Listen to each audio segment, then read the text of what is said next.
이번 주는 칭의, 또 다음 주는 성화에 대해서 함께 말씀을 나눌 텐데, 칭의는 이제 한자로 보면 의롭다, 칭하다 이거예요. 그래서 보통 우리가 기독교에서 이제 이신칭의라고 하는 표현을 들어봤을 거예요. 믿음으로 의롭다함을 받는다, 의롭다함을 얻는다. 이신칭의. 그래서 이신칭의 복음이다 이런 표현을 씁니다.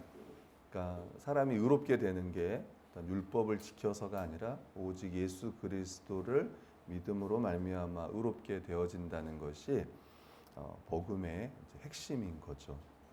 사실은 저희가 지금 우리가 이제 구원받았다 이런 표현을 쓰잖아요.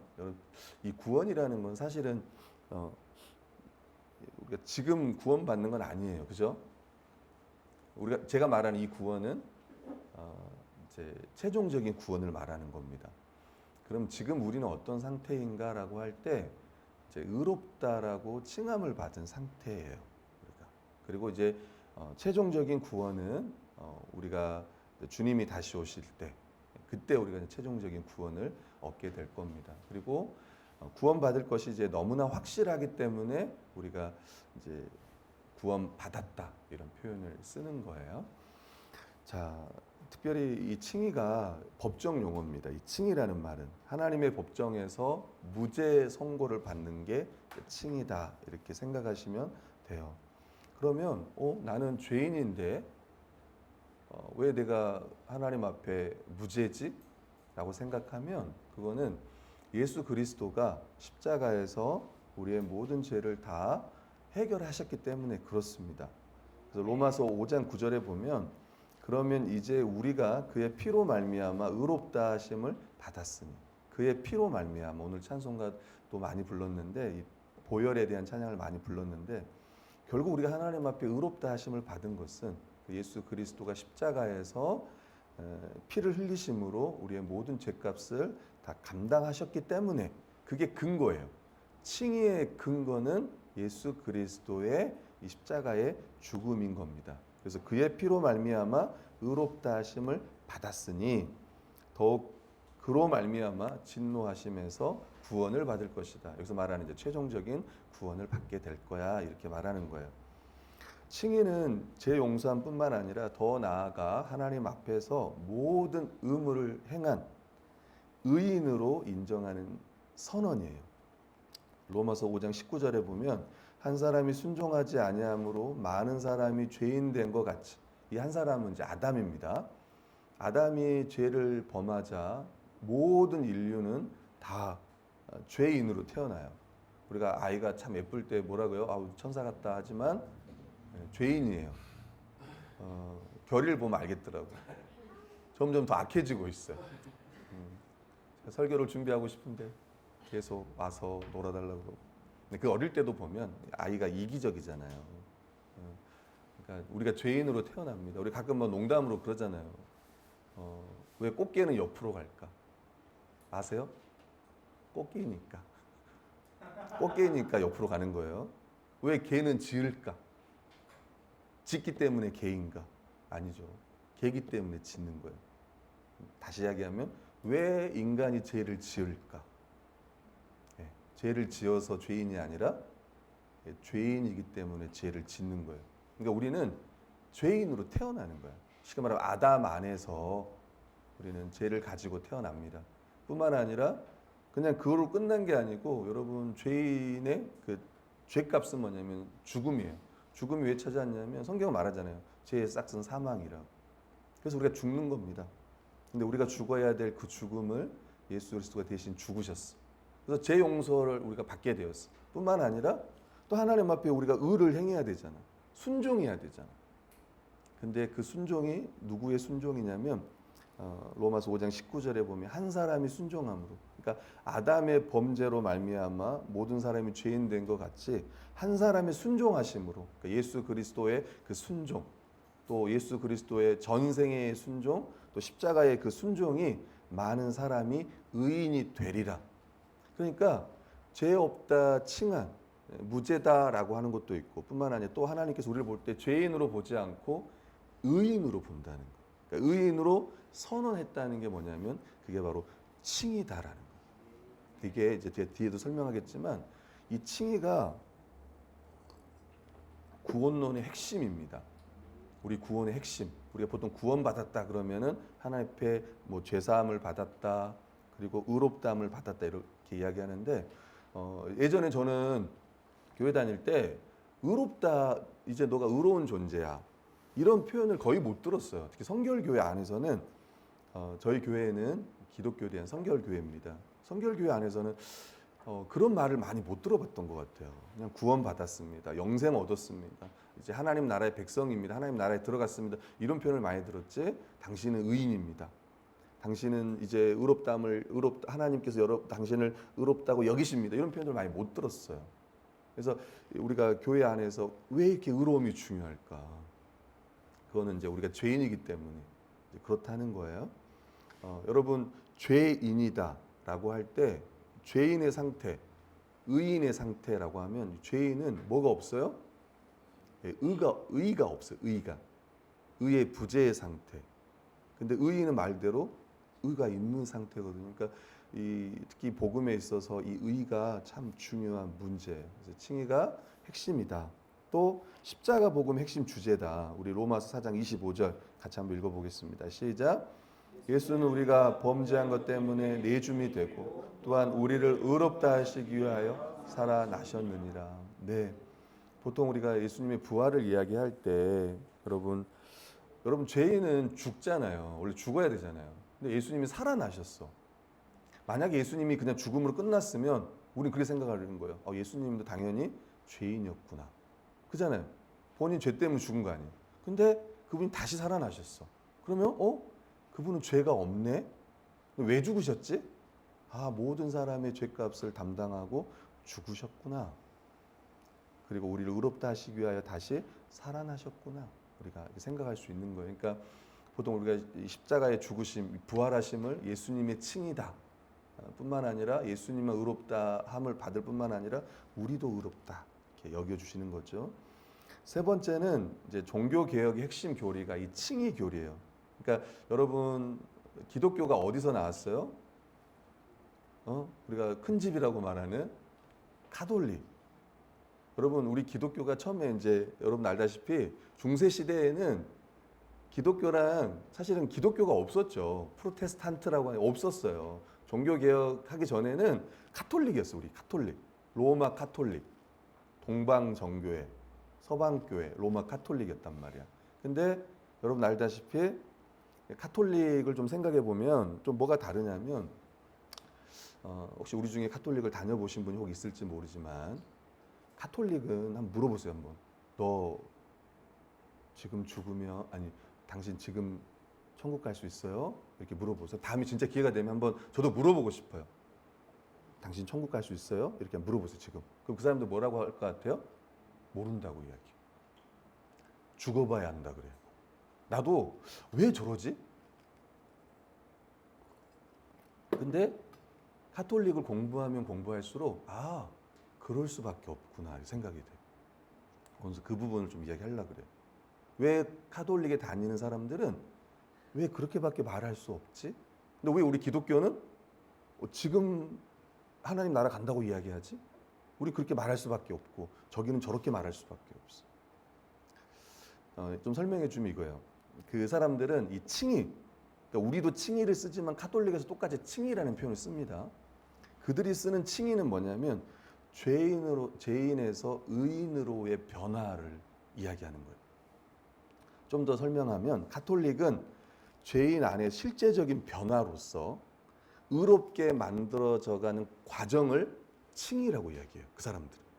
의롭게 만들어지는 과정, 이게 칭의야. 이 사람들에게. 우리는 하나님이 의롭다 딱 칭하는 법정적 선언이야. 우리 안에 실제적으로 일어난 일은 없어. 우리 안에서. 근데 가톨릭은 실제적으로 우리 안에서 의롭게 되어져야 되는 거예요. 왜 그러냐면 여러분 가톨릭이 보는 성경책이 뭔지 아세요 혹시? 우리 중에 혹시 알까? 불가타. 맞아요. 불가타 성경. 라틴어 표준 성경. 불가타. 약간 불교 같기도 하지만 불가타. 그래서 그들이 쓰는 이제 칭이라는 표현이 뭐냐면 유스티티아 이거 유스티티아. 그러니까 중세 이 카톨릭이 봤던 성경책은 불가타역이에요. 라틴어 성경이에요. 그러니까 원어를 라틴어로 옮겼어요. 근데 이제 종교 개혁가들은 다시 원어를 다시 본 거예요. 그래서 원어로 다시 보니까 이제 디카이 수네라고 하는 이 단어인데 원어를 다시 보니까 이 칭이라는 표현이 법정적 선언이었던 거예요. 그러니까 다시 말하면 유스티티아는 의롭게 되다라는 약간 이렇게 번역해야 되는 거예요. 불가타 성경은. 그러니까 중세 시대에는 당연히 칭의를 의롭게 되어지는 과정으로 본 거야. 불가타 성경으로 봤으니까. 근데 이제 원어를 다시 종교개혁가들 보니까 이 디카이 수네어라는 이 단어가 뜻이 엄청 많겠죠. 근데 문맥에서 여러 뜻이 있는데 대부분의 그 성경에서 말하는 그 뜻은 법정에서 의롭다라고 선언할 때 요 칭이라는 표현을 쓴다는 거예요. 그러니까 결국은 번역상 때문에 중세 카톨릭이 이렇게 칭의에 대해서 오해했구나 이렇게 생각할 수 있는 거예요. 그다음에 두 번째는 뭐냐면 의인이 받는 칭의예요. 그러니까 카톨릭의 칭의는 죄인이 받는 칭의가 아니라 의인이 받는 칭의야. 그러니까 죄인이 아니라 아까 말했잖아요. 이 칭의의 과정을 뭐라고 봤냐면 마지막까지 의를 행하는 사람이 최종적으로 하나님께 칭의를 받는다고 생각한 거야. 그러니까 의롭게 되어지다가 그 의의 완성으로 본 거예요. 그때 그럼 주님이 의인이 됐을 때 너 의롭다 이렇게 된 거야. 그러니까 과정으로 본 거예요. 이 과정. 의롭게 되어지는 과정으로. 그래서 죄인이 받는 칭의가 아니라 의인이 받는 칭의라고 그들은 생각을 했던 거예요. 생각이 아니라 그렇게 믿었던 거예요. 그러니까 이제 카톨릭은 이 칭의를 받기 위해서 뭐가 강조가 되냐면 성례가 강조가 된 거예요. 칠성례 혹시 아세요? 칠성례? 뭐가 있죠? 여러분 아는 성례. 그래, 고해성사만 알면 돼. 핵심은 고해성사야. 많이 있지만 고해성사. 우리 신부님 앞에 제가 이런 죄를 졌습니다. 이런 죄 하잖아. 그죠? 기독교는 그런 게 없죠.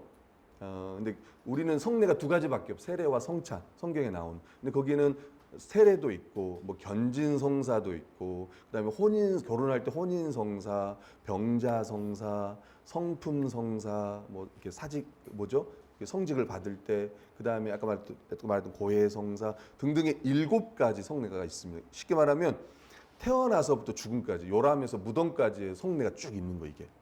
그러니까 요 성례를 통해서 이제 죄를 용서받는데 그중 핵심이 뭐냐면 고해성사라는 거예요.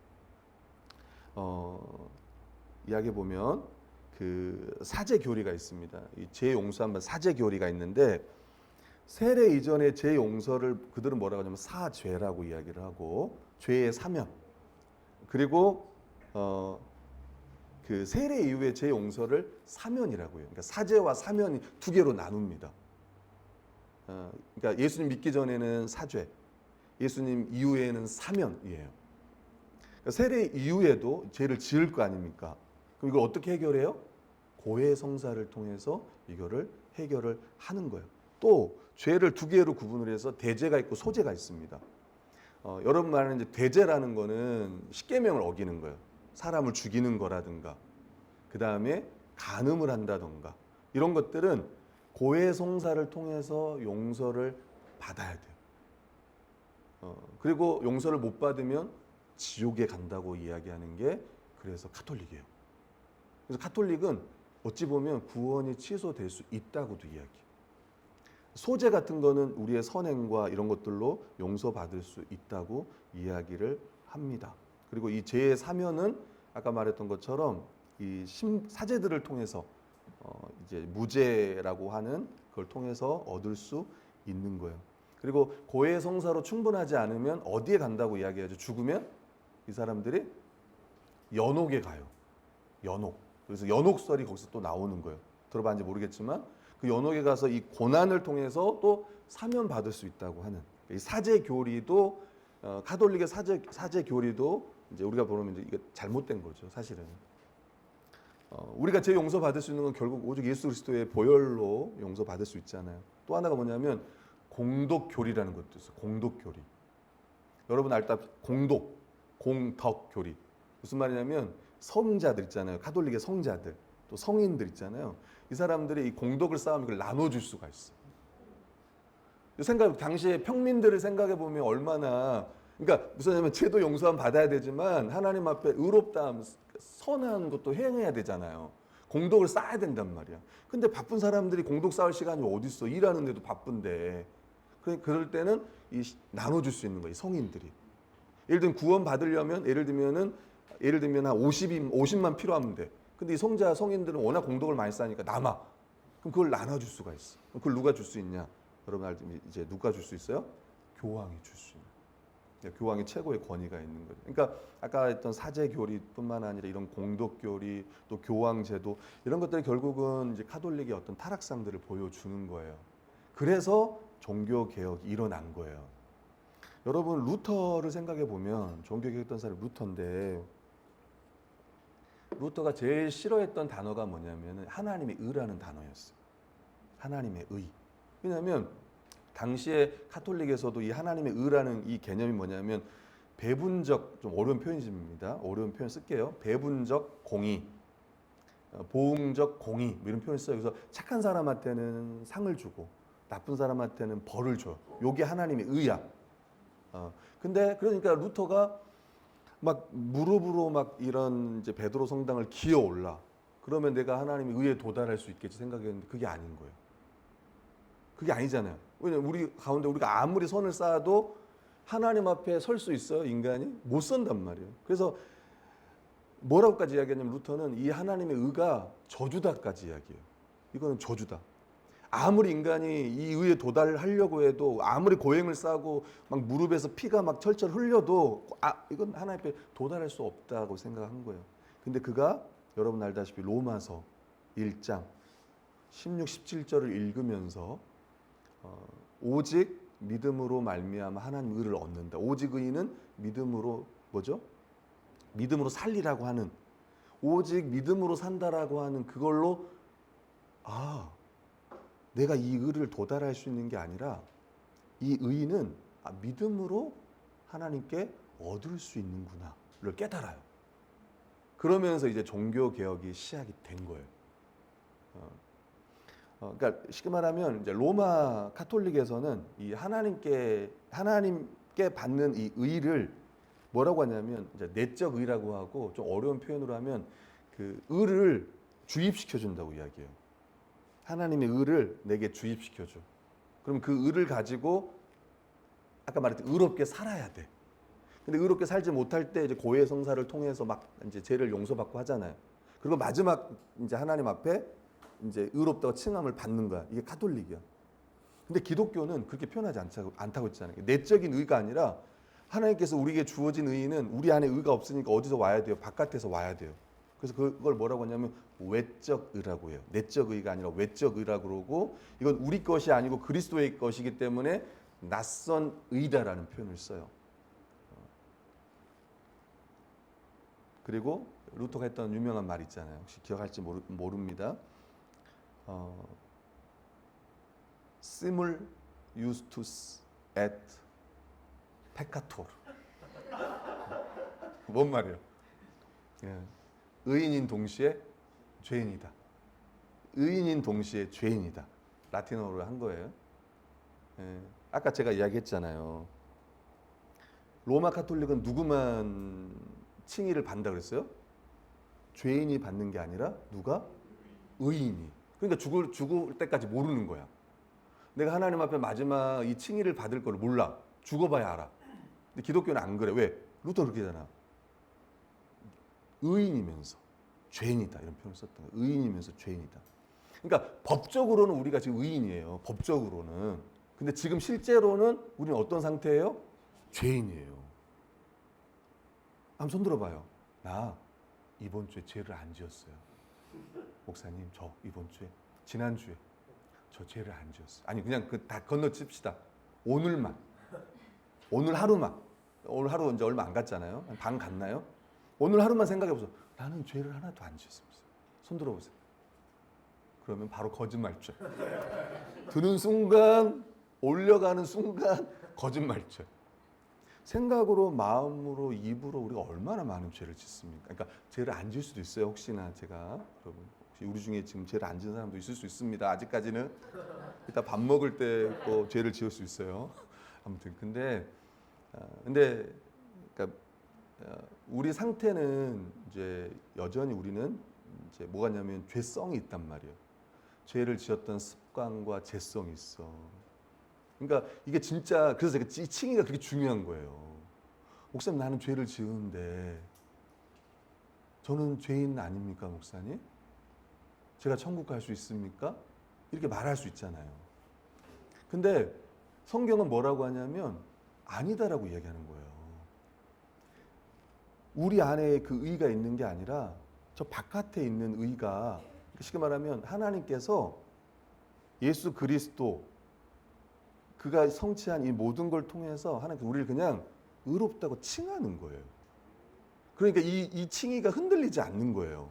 만약에 내 안에서 어떤 내가 열심히 주를 섬기고 끝까지 내가 이 의를 이루어야겠다 생각하면 내 구원은 항상 흔들릴 수 있어. 맞잖아요. 내가 이루어야 되니까.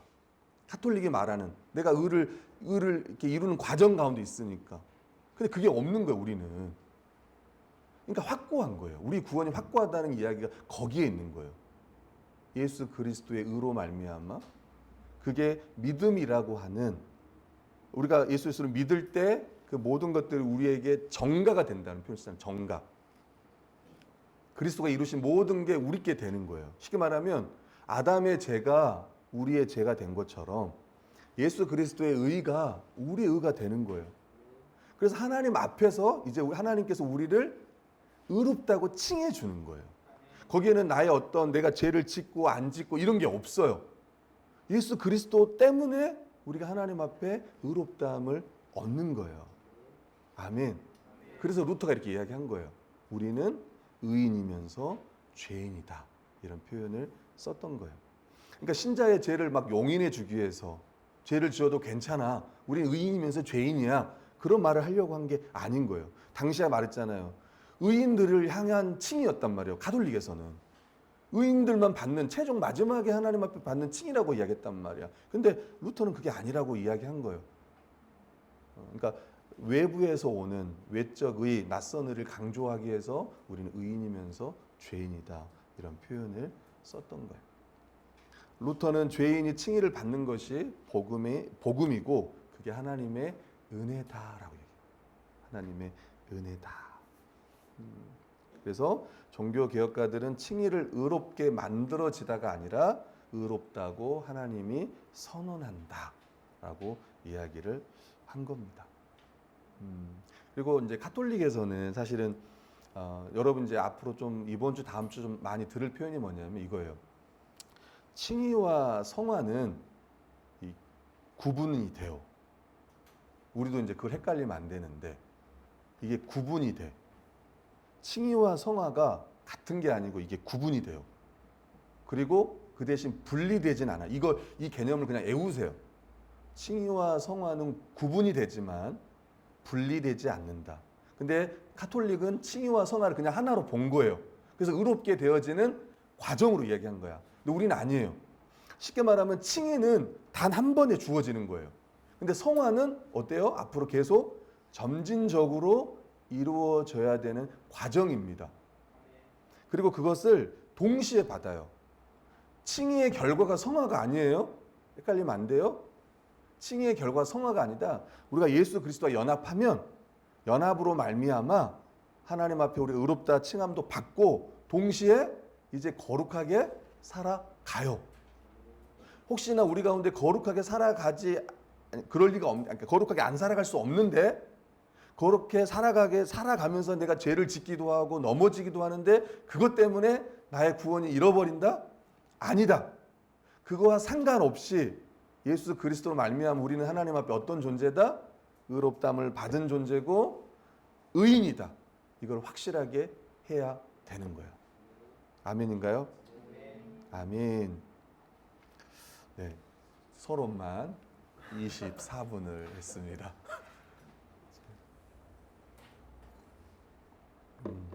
오늘은 양이 많죠. 근데 실제로 양만 많고요. 이거는 이제 여러분들이 다음에 집에 가서 예전에 또 로마서 강의를 했어요. 더 참고하시면 될 거고 필요한 내용들만 가져와서 좀 설명을 하겠습니다. 로마서는 이제 특별히 1장부터 8장까지 뭘 이야기하냐면 어찌 보면 1장부터 그 23장 20절까지 뭐냐면 뭘 이야기하냐면 인간은 죄인이다 이걸 이야기해요. 유대인이든 이방인이든 다 죄인이다. 그 기준은 뭐냐면 율법이에요. 모든 율법을 항상 지키지 않은 자는 다 하나님의 심판 아래 있다라고 이야기해요. 그리고 너희는 불의한 자다라고 이야기해요. 그래서 결국 뭘 이야기하냐면 하나님의 의가 필요하다. 근데 그 의를 어떻게 받냐? 믿음으로 받는다라고 하는 게 어찌 보면 오늘 전체 이야기입니다. 우리 3장 21절 한번 읽어볼까요? 자, 3장 21절 같이 읽겠습니다. 시작. 이제는 율법 외에 하나님의 한 의가 나타났으니 율법과 선지자들에게 증거를 받은 것이라. 아멘. 그러니까 20절까지가 뭐냐면 모든 사람은 다 죄인이고 하나님의 심판 아래 있다 이렇게 이야기하면서 그러면서 이제는 그런 거야. 이제 원어를 보면 영어 성경도 봐도 보면 but now라고 이야기해요. 그러나 이제는 그래서 뭐 로이드 존스 목사님 같은 분들도 뭐라고 얘기하냐면 여기서는 크게 읽어야 된다라고 이야기해요. 그러나 이제는 그러니까 구속사적으로 대전환 일어난 거예요. 우리가 말하는 AD와 BC와 AD를 나누는 그러나 이제는 인 거예요. 이제는 율법 안에서 죽을 수밖에 없었던 자들에게 구원의 길이 열렸다라고 이야기하는.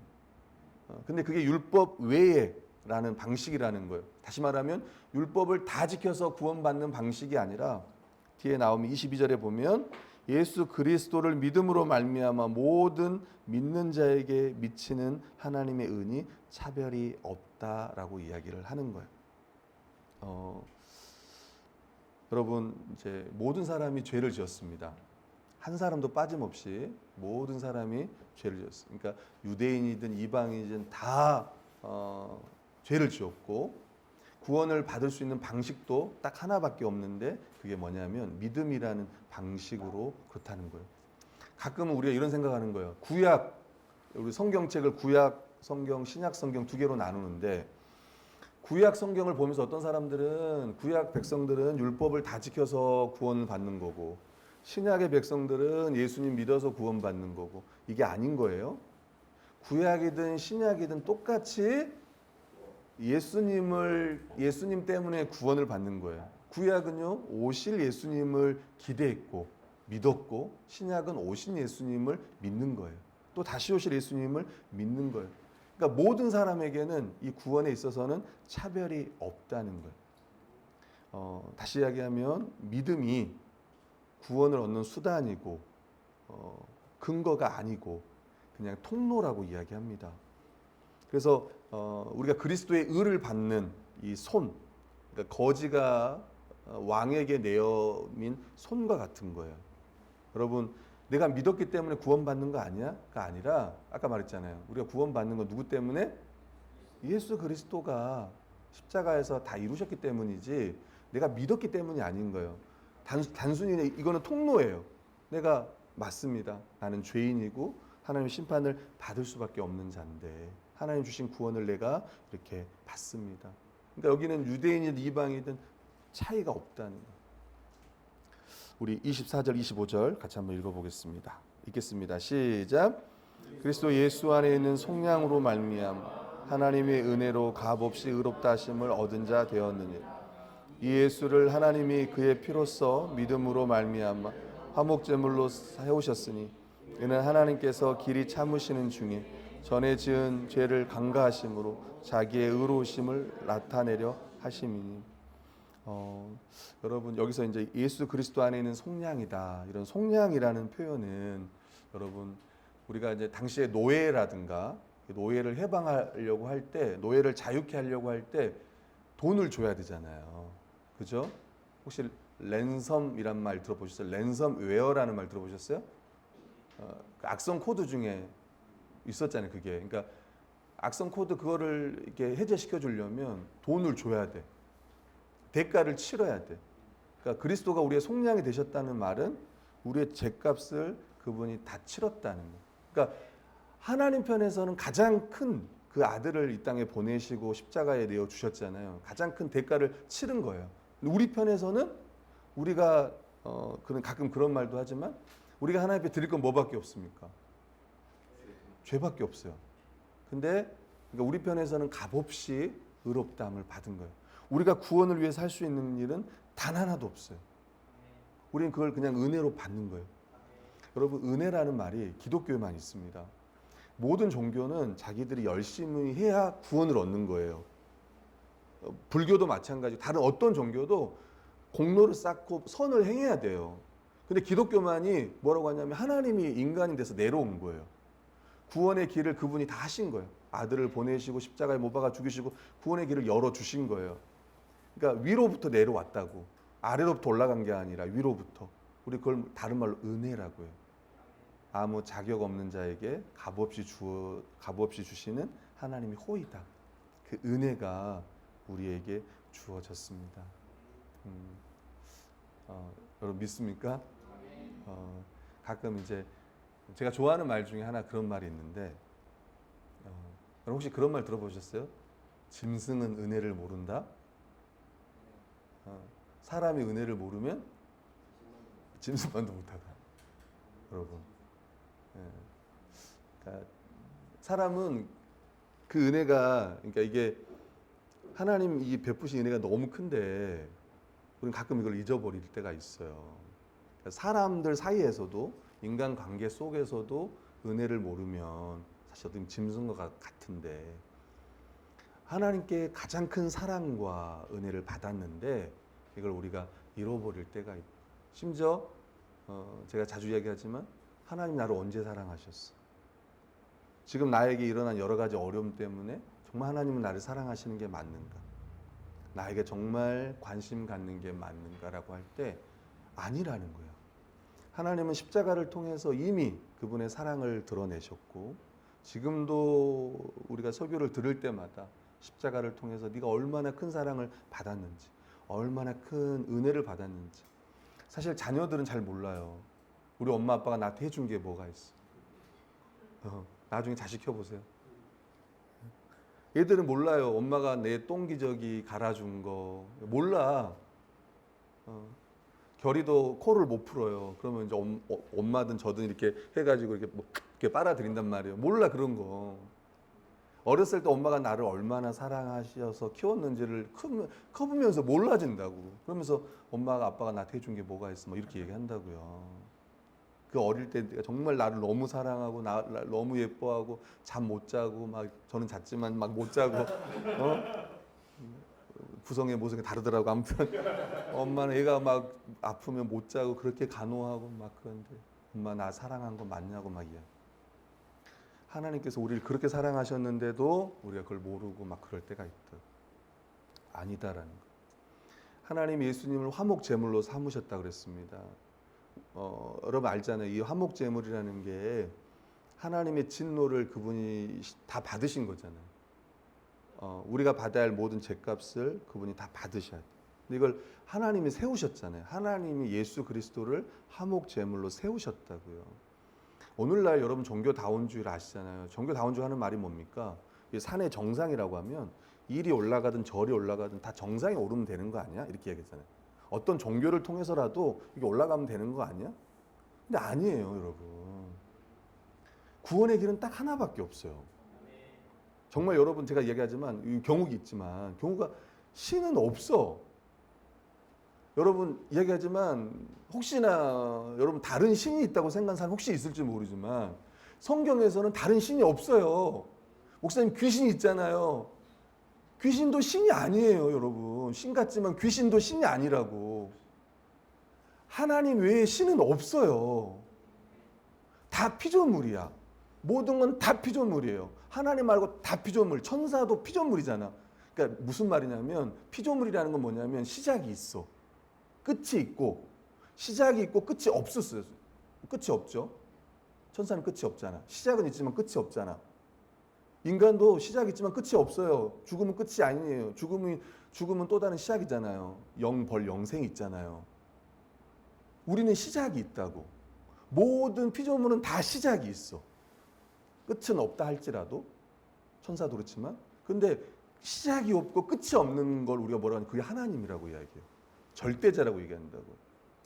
사탄도 천사였다고요. 타락한 천사, 피조물이었다고. 그러니까 그래서 구약 성경은 뭐라고 여호와 외에 다른 신은 없다고 하잖아요. 나 외에 다른 신은 없다고 이야기하는 거예요. 근데 자꾸 우리는 있다고 생각해요. 하나님 말고 다른 신이 있다고 생각해. 부처, 너 부처 신이에요? 부처가 왜 신이냐고 죽었는데. 다 만나면 물어요. 부처 믿는 사람한테 부처를 보내주신 분에 대해 생각해 보셨습니까? 이 땅에 부처를 보내주신 분에 대해 생각해 보셨습니까? 인간이잖아요. 다. 그렇다면 구원의 길도 하나라는 거예요. 종교다원주의가 말하는 일이 아니라고요. 그 딱 하나가 뭐냐면 예수 그리스도. 그분의 화목제물 대신과 오직 그분을 믿을 때만 우리가 구원을 얻을 수 있는 거예요. 그리고 뒤에 보면은 하나님은 이 십자가를 통해서 하나님의 의로우심을 드러내셨다고 이야기합니다. 다시 이야기하면은 여러분 우리가 하나님의 의로움 할 때 보통 세 가지로 이야기해요. 하나님의 의로움 세 가지. 첫 번째는 하나님의 속성으로서의 의. 하나님은 의로우시다. 하나님은 공의로우시다라고 할 때 그 속성으로서의 의. 두 번째는 뭐예요? 하나님이 선물로 주시는 의. 우리가 말하는 우리가 칭의라고 할 때 정가된 의. 선물로 주시는 의. 그 다음에 세 번째가 뭐냐면 하나님의 어떤 활동으로서의 의. 그러니까 구원하시는 거. 하나님께서 우리를 예수 그리스도를 통해서 구원해 주시는 거. 이걸 다른 말로 하면 하나님의 언약적 신실함 이런 표현을 써요. 우리는 이 세 가지를 다 받아요. 하나님은 거룩하심. 십자가를 통해서 하나님은 단 하나의 죄도 용납하지 않으시는 거룩하신 분이시구나. 하나님의 공의가 십자가를 통해 드러났잖아요. 또 하나는 뭐예요? 자기 백성을 하나님께서 구원해 주시는, 용서해 주시는 하나님의 언약적 신실함. 뿐만 아니라 믿을 때 우리를 의롭다고 하시는 선물로서의 이 의. 이게 다 하나님의 의잖아요. 여기에 우리 가운데 믿음으로 우리에게 주어졌다는 거예요. 아멘입니다. 네. 사장은 결국은 아브라함이 어떻게 의롭다함을 받았느냐라고 할 때 뭘 이야기해요? 여러분 그 아브라함이 하나님 앞에 언제 의롭다함을 받냐면 15장에 받아요. 그 넘겨 보시면 이제 4장으로 넘어갔습니다. 4장에 보면 로마서 보시면 만일 4장인데 잘못 썼습니다. 4장 2절 3절 같이 읽어볼게요. 만일 아브라함이 여기 한번 읽어보겠습니다. 시작. 만일 아브라함이 행위로서 의롭다 하심을 받았으면 자랑할 것이 있으려니와 없느니라. 성경이 무엇을 말하느냐? 아브라함이 하나님을 믿음에 그에게 의로 여겨진 바 되었느니라. 그게 여러분 창세기 15장 6절을 가지고 온 겁니다. 아브라함이 여호와를 믿으니 하나님께서 이를 그의 의로 여기시고, 그리고 17장에 가면 할례가 나와요. 17장에. 그러니까 할례 받기 전에, 다시 말하면 율법을 지키기 전에 이미 믿음으로 말미암아 의롭다함을 받았다고 이야기하는 거예요. 아브라함이 그렇다면 모든 아브라함의 후손들인 우리도 마찬가지라고 하는 거예요. 그 다음에 그 밑에 보면 로마서 4장 4절 5절 말씀 있어요. 이거 한번 읽어볼게요. 시작. 일하는 자에게는 그 삭시 은혜로 여겨지지 아니하고 보수로 여겨지거니와 일을 아니할지라도 경건하지 아니한 자를 의롭다 하시는 이를 믿는 자에게는 그의 믿음을 의로 여기시나니. 그잖아요. 일하는 자에게 싹스를 줘요. 우리가 월급 받는단 말이에요. 은혜가 아니잖아. 당연히 받잖아. 그죠? 일했으니까. 그래서 가끔 누가 그러더라고요. 두 손으로 받지 마라. 옛날에는 봉투로 넣어서 주잖아요. 그죠? 근데 요즘은 다 계좌이체를 하기 때문에 그렇지만 그때 두 손으로 받지 마라. 한 손으로 받아라. 이렇게. 일했으니까. 이렇게 말하는 분도 있는데 사실은 이제 두 손 받아야겠죠. 감사하다고. 근데 이제 일하는 것을 받는 건 당연한 거잖아요. 근데 일하지 않는 자에게 일하지 아니할지라도, 그러니까 쉽게 말하면 죄를 지었는데 경건하지 아니한 자를 의롭다 하시는 이를 믿는 자에게는 그의 믿음을 의로 여기신다. 그러니까 나는 죄밖에 안 지었는데 하나님께서 의롭다고 여겨주시는 거예요. 그게 이제 은혜다라고. 그러니까 결국은 우리가 율법을 지켜서가 아니라 오직 예수 그리스도를 믿음으로 말미암아 하나님 앞에 의롭다함을 받는구나. 그게 이제 로마서 4장의 이야기입니다. 그리고 쭉 넘어갈게요. 이제 5장으로 가겠습니다. 이제 5장 1, 2, 3절로 이제 오늘 설교를 마치겠습니다. 결국은 어떻게 의롭다함을 받는가? 예수 그리스도의 그 십자가의 죽음과 믿음을 통해서, 그리고 의롭다함을 받은 자가 받는 복이 무엇인가? 세 가지를 살펴보겠습니다. 우리 로마서 5장 1절 같이 한번 읽어보겠습니다. 읽겠습니다. 시작. 그러므로 우리가 믿음으로 의롭다 하심을 받았으니 우리 주 예수 그리스도로 말미암아 하나님과 화평을. 아멘. 여러분, 이제는 우리가 하나님 앞에 나아갈 수 있어요. 하나님과 화평한 관계가 된 거예요. 우리 원래 죄 때문에 하나님 앞에 나갈 수 없었거든요. 근데 지금은 우리의 모든 죄의 문제가 해결되었기 때문에 나아갈 수 있어요.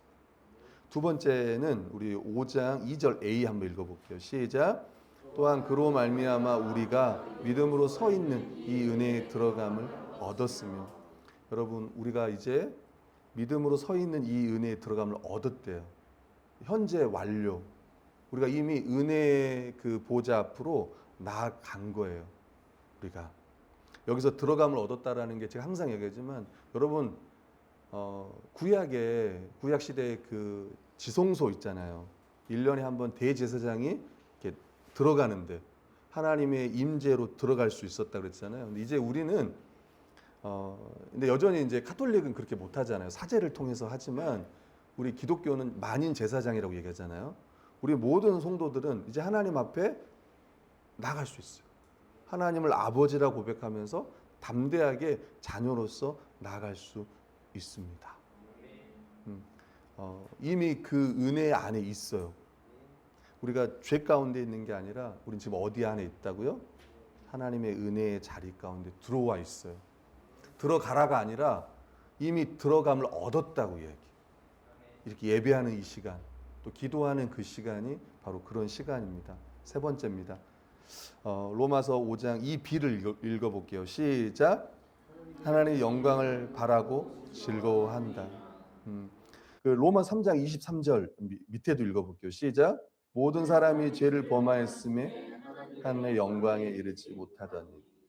여러분, 저는 이 표현이 여러분 어떻습니까? 즐겁습니까? 우리 이제 어떤 분들은 예배가 끝났구나. 이제 식사 시간으로 들어갈 수 있겠구나. 이렇게 생각하는 분들이 있는데, 저도 설교 준비하면서 그런 생각을 했어요. 즐거워한다. 그걸 바라고 즐거워한다. 그러니까 그냥 기대한다가 아니에요. 내가 하나님 나라에 들어가는, 구원이 완성되는 거를 그냥 기대하는 걸로 끝나지 않고 그걸 바라고 즐거워한대요. 그게 우리라는 거예요. 그게 신자라고 얘기하는 겁니다. 의롭다함을 받은 자가 날마다 그것들을 생각하고 즐거워해요. 근데 뒤에 보면은 뭐냐면 환난이 있어요. 근데 환난 가운데도 즐거워한대. 기뻐한대. 왜? 우리의 구원이 너무나 확실하기 때문에 라고 오늘 성경은 이야기하고 있다는 거예요. 하나님과 화평을 날마다 누리고, 오늘 바울은 누리자라고 얘기합니다. 하나님과 화평을 누리자. 은혜에 들어감을 얻었다. 이게 일시적으로 들어간 게 아니라 지속적으로 계속 들어가 있다라고 이야기를 합니다. 그리고 최종 목적지, 우리가 하나님 나라의 그 완성, 그 다음에 몸의 부활, 이게 너무나 확실하기 때문에 즐거워한다라고 이야기해요. 어떠한 고난이 오고 여러 가지 어려움들이 와도 신자는 그렇다라고 이야기해요.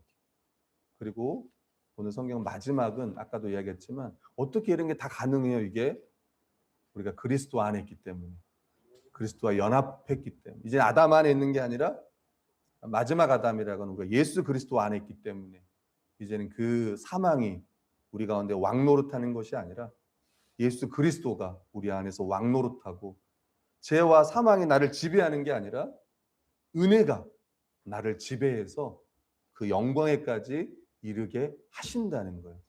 오늘 3장부터 5장까지는 그거를 이야기하고 있어요. 그래서 오늘은 제가 칭의에 대해서 함께 말씀을 나눴습니다. 사탄이 여러분의 의롭다함을 흔들 때 그때 기억하세요. 이거는 나의 어떤 상태와 상관이 없이 예수 그리스도로 말미암아 이미 하나님이 우리를 의롭다고 의인이라고 칭해 주셨다는 것을 잊지 않기를 바랍니다. 그러면 어떤 생각이 드세요? 이런 생각도 해야 된대요. 그럼 뭐 죄 지어도 되겠네. 그럼 죄 지어도 되겠네. 그잖아요? 그게 이제 6장부터더라고요. 그게 6장부터. 그리고 혹여나 여러분이 죄를 지은다 할지라도 그 죄 때문에 우리의 구원이 취소된 일은 없다. 그 다음부터 이제 성화. 어떻게 우리가 이제 거룩하게 살아갈 건가? 어떻게 죄와 싸울 것인가? 어떻게 이제 이 구원을 소망하면서 나아갈 것인가는 다음 주에 나누도록 하겠습니다. 기도하겠습니다.